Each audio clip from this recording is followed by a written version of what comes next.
Hey, good morning, everyone. Happy Monday. I was going to do a video on the band, but found out yesterday that one of the legends of rock music passed away.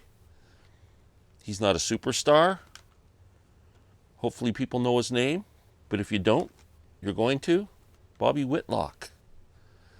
It's amazing how much incredible music this man was a part of. Don't turn it off because you're going to go, who's Bobby? Who cares? Man. Anyway, Bobby, great Hammond B3 organ, whatever. I mean, he's just great. Anyway, he's cut his teeth in soul music, Stax Records and that, playing with Sam and Dave, playing with Booker T and the MGs. This is where it gets good, though. At some point, he joins up with Delaney and Bonnie and Friends. And out of that comes two incredible albums. First, he befriends, so Bonnie and Delaney and Friends, two of their friends end up being Eric Clapton and George Harrison. Bobby Whitlock gets to be close with those guys, and who invites Bobby into some sessions? George Harrison on one of the greatest albums of all time, All Things Must Pass. How's that for being on your resume that you got to participate on that album? Now, a few years ago when they released the anniversary big box set of All Things Must Pass, Bobby was very vocal about the mixes on that. He thought they were just horrid. So, next, for my ears, even better than All Things Must Pass, him and Clapton put together a band called Derek and the Dominoes. And Bobby co-wrote like 7 of the songs on this. Bell Bottom Blues, just a ton of stuff. And this is an amazing, amazing album. Next, maybe I will do the band. I got time.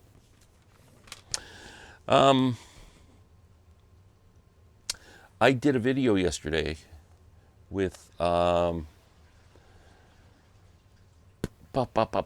my friend Pat from Close to the Edge. Pat emailed me, said he had a great idea. One of his viewers asked him, because Pat was just doing this great series on the 70s, and one of his viewers says, can you do the 60s? So Pat thought, well, I'll do 65 to 69, and he invited me because he knows that's my sweet spot. That's when I was a teenager. That was the years for me. That's my most, I get so excited talking about that era of music.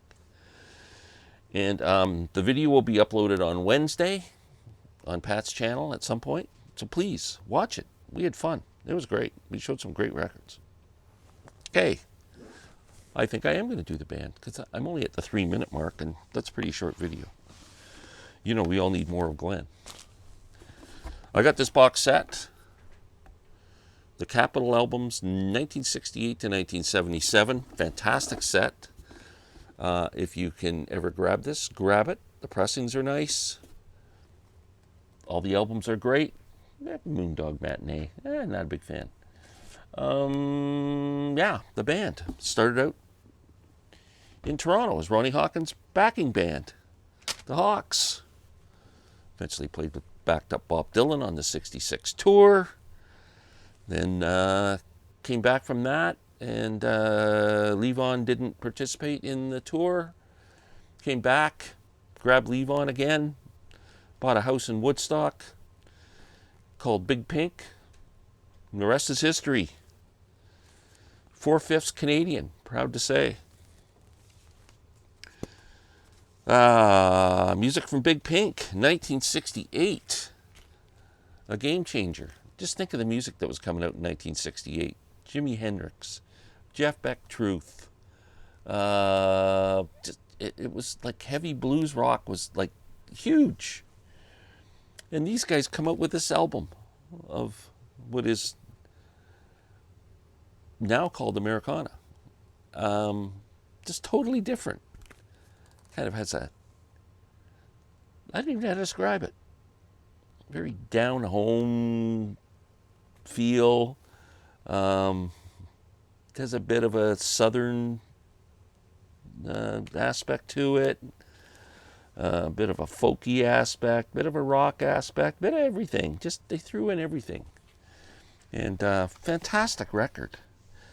And when you talk about, it sounds like Chest Fever, which got a lot of airplay on underground radio.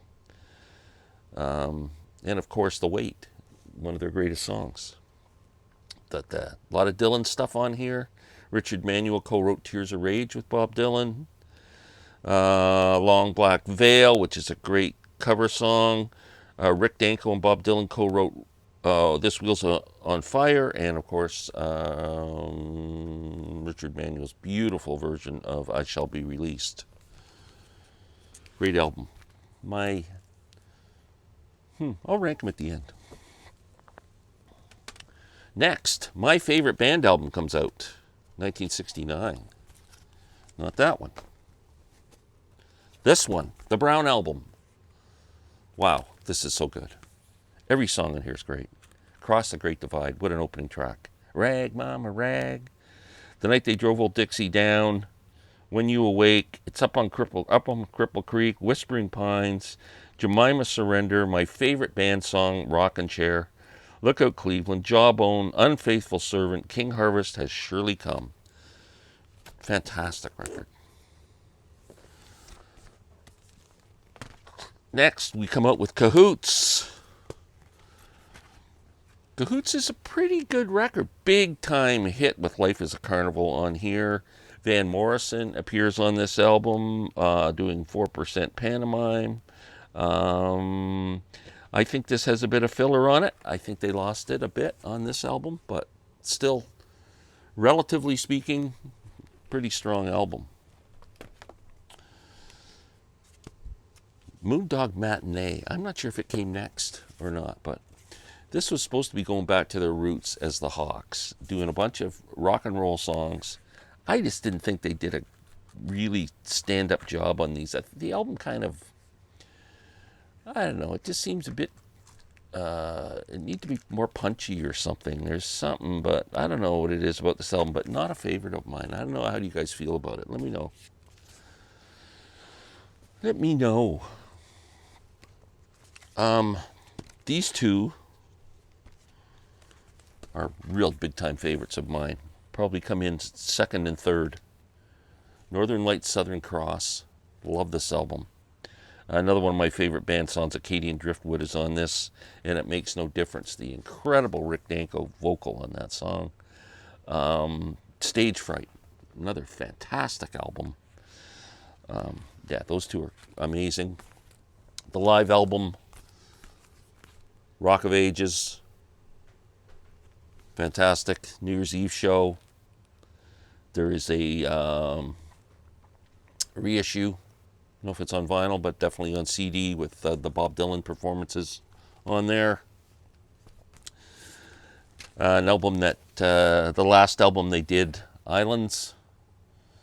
Not a bad album, but just not, it was over. Then, of course, everybody is aware of this, The Last Waltz. I do not have it on vinyl.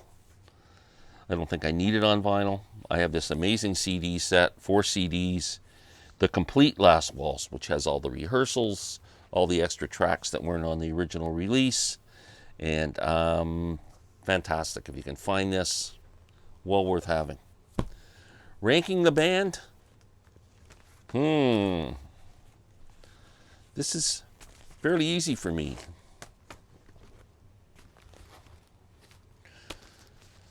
Fairly easy.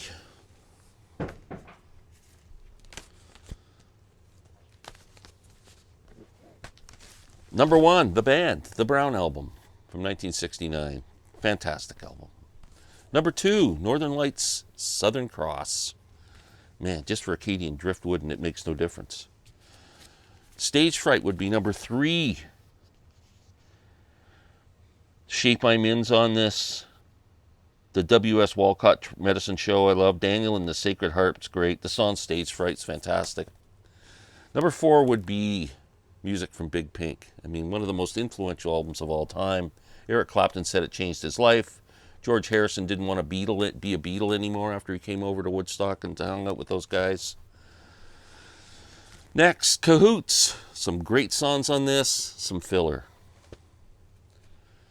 Next, tied for last. I don't really have a passion for either of these albums, Islands or Moondog Matinee. If they didn't exist in the catalog, I'd be fine. And just because it's a live album, I didn't even rank it, but Rock of Ages is a great live album.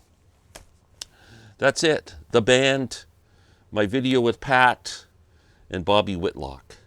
Everyone have a great Monday. Take care.